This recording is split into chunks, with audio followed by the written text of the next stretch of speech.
ममता बनर्जी की chief strategist TMC के इस वक्त प्रशांत किशोर लाइव आज तक पर जुड़ रहे हैं। प्रशांत जी, मेरा पहला सवाल आपसे यही, अब की बार 200 पार का नारा उन्होंने दिया था, लेकिन 200 पार इधर हो गया है। 2 मई दीदी फिर से आई, आपने कहा था कि 100 के नीचे रह गए तो अगर 100 पार कर गई बीजेपी तो आप ये काम छोड़ देंगे। क्या मन बनाया अब आपने? जी, मैंने तो अब बीजेपी 100 पार करे न करे, मैंने तो अभी घोषणा कर दी है कि मैं ये काम छोड़ रहा हूँ। ऐसे भी छोड़ना था।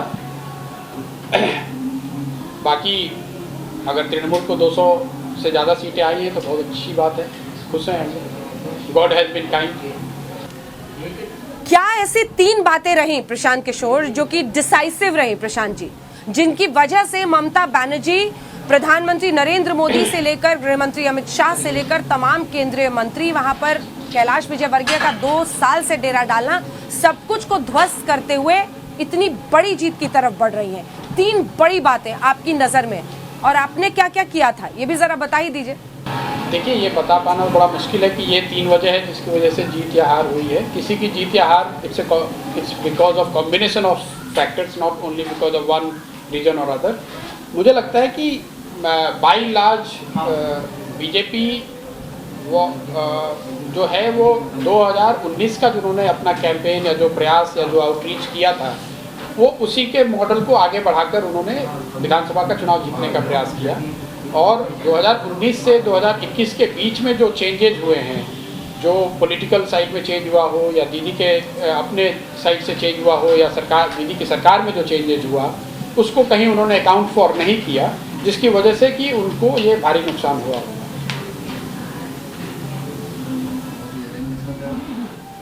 लेकिन प्रशांत जी, ये समझ नहीं आ रहा, क्योंकि आपने कहा कि मैंने पहले भी कहा था कि मैं छोड़ूंगा और अब जीत के बाद भी आप छोड़ रहे हैं, तो चित भी पट भी मतलब पहले से ही छोड़ा हुआ था, तो बेवजह का उनको उलझा रहे थे आप? नहीं, ये तो अब आपका बोलने का तरीका है। भाई लोगों ने ये कहा कि ये तो झूठ बोल रहे हैं, 100 आ जाएगा तो भी नहीं छोड़ेंगे। मैं कह रहा हूँ अब उनको 100 नहीं आया तब भी छोड़ रहे हैं। ये आपको या उस तरह के जो लोग हैं उनको लगता है कि ये कोई ऐसी चीज़ है जो मैं ज़िंदगी भर करते रहना चाहता हूँ या मेरे लिए जीवन मरण का सवाल है, ऐसी बात नहीं है। वो एक बात कॉन्टेक्स्ट, एक स्पेसिफिक कॉन्टेक्स्ट में कही गई थी, क्योंकि बीजेपी की ओर से दावा किया जा रहा था कि अब की बार 200 पार, जैसा आपने बताया। हम लोग का अपना जो ग्राउंड असेसमेंट था, और ये बात मैंने दिसंबर में कही है, कोई अभी नहीं कही है। हम लोग का जो अपना ग्राउंड असेसमेंट है 1 साल काम करने के बाद, उसमें हम लोग को ये बहुत क्लियर था कि तृणमूल और बीजेपी के बीच में कम से कम 8 से 10% का वोटों का फासला हम लोग को दिसंबर से दिख रहा था। अब अगर 8 से 10% वोट का फासला 2 पार्टियों के बीच में है, उसके आधार पर बीजेपी का जो वोट शेयर हम लोग के समझ में बात जो आ रही थी, वो 37 से 41-42% के बीच में रहने वाला था। और उसके 37-38% वोट शेयर के साथ जब आपने मेरे से बात की तो आपने बताया भी था, आपने कहा था कि अगर उनको 40% वोट आ रहा है तो 100 से नीचे कैसे रहेंगे। मैंने उस समय भी आपको बताया था कि 40% वोट लाकर भी बीजेपी 100 से ज़्यादा नहीं सीट जीत सकती है, क्योंकि ये बाइपोलर लड़ाई है। बंगाल में जीतने के लिए आपको 45% वोट चाहिए कम से कम। और बीजेपी, और आपको याद होगा आपने एक कोई क्लब हाउस का हवाला देते हुए बड़े सारे सवाल किए थे कि मैं बीजेपी की ताकत को यहाँ मान रहा हूँ, मैंने डिफीट कंसीड कर दिया है। मैंने उस समय भी ये बात बताई थी, फिर से रिपीट कर देता हूँ, किसी अपने अपोनेंट को समझना, उसके स्ट्रेंथ को रिकॉग्नाइज करना, उसका कॉग्निजेंस लेना, ये बेवकूफ़ी नहीं है। अगर आप अपने अपोनेंट को बेवकूफ़ समझते हैं या अपोनेंट को हल्का समझते हैं या अपोनेंट के स्ट्रेंथ को नहीं काउंट करते हैं, तो ये बेवकूफ़ी है। मैंने ये कहा कि मोदी जी पॉपुलर है, मैंने ये कहा बीजेपी बहुत स्ट्रांग है, तो लोगों को ऐसा लगा कि भाई, और लोगों को ऐसा लगा नहीं, कुछ लोगों ने ऐसा चलाने का प्रयास किया कि प्रशांत किशोर ने तो डिफीट कंसीड कर दी।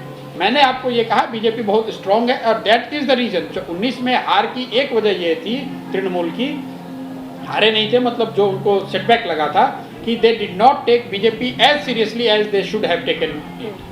तो अगर आप बीजेपी को सीरियसली लेंगे तो उसके स्ट्रेंथ्स को, उसके वीकनेसेस को ठीक से अध्ययन करेंगे, तभी आप उसका काउंटर कर सकते हैं। मुझे लगता है कि तृणमूल ने पिछले 1 साल में बीजेपी के स्ट्रेंथ, वीकनेस, उनकी कार्य पद्धति, उनका कैंपेन का तरीका, सब चीज़ों को ध्यान से देखा, उसका अध्ययन किया, फिर उसके हिसाब से अपनी स्ट्रेटजी बनाई, जिसकी वजह से ये जीत हासिल हुई है। बीजेपी 19 के ही अपने हाइप में की रही थी। बीजेपी को ऐसा लगा कि 19 में जो कर रहे थे वही काम यहाँ पर आकर फिर और गस्टो या और ज़्यादा रिसोर्स के साथ करेंगे तो बस उतना कर देने से ही हम जीत जाएंगे।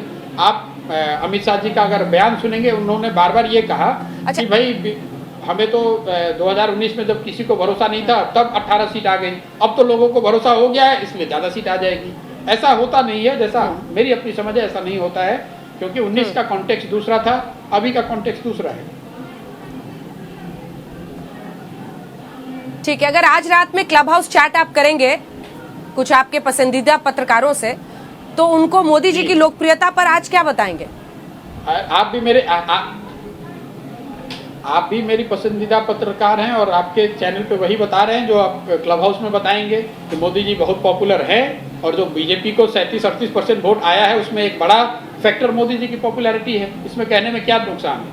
मैंने आपको वो क्लब हाउस में भी सो कॉल्ड बताया, आपको भी जब चुनाव से पहले मिला तब भी बताया, और अभी भी आपके दर्शकों को बता रहा हूँ कि पॉपुलर होना या बहुत रिसोर्सफुल होना, बहुत ताकतवर होना, ये जरूरी नहीं है कि आपको वो जीत दिला दे। आप बहुत पॉपुलर हो सकते हैं, बहुत ताकतवर हो सकते हैं, बहुत सारी चीज़ ठीक कर सकते हैं, इसके बावजूद आप हार सकते हैं, क्योंकि जिससे आपका कंपटीशन है अगर वो आपसे ज़्यादा पॉपुलर है, वो आपसे ज़्यादा बेहतर तरीके से अपनी चीज़ों को ऑर्गेनाइज कर रहा है, तो आप हार सकते हैं। ये तो रिलेटिव चीज़ है।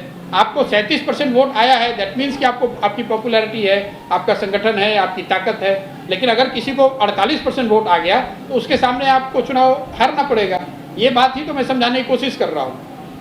लेकिन यहाँ पर तो बात यही है कि भाई अगर आप पॉलिटिक्स में हैं तो सामने वाले को 0 बताइए और अपने को 100 बताइए।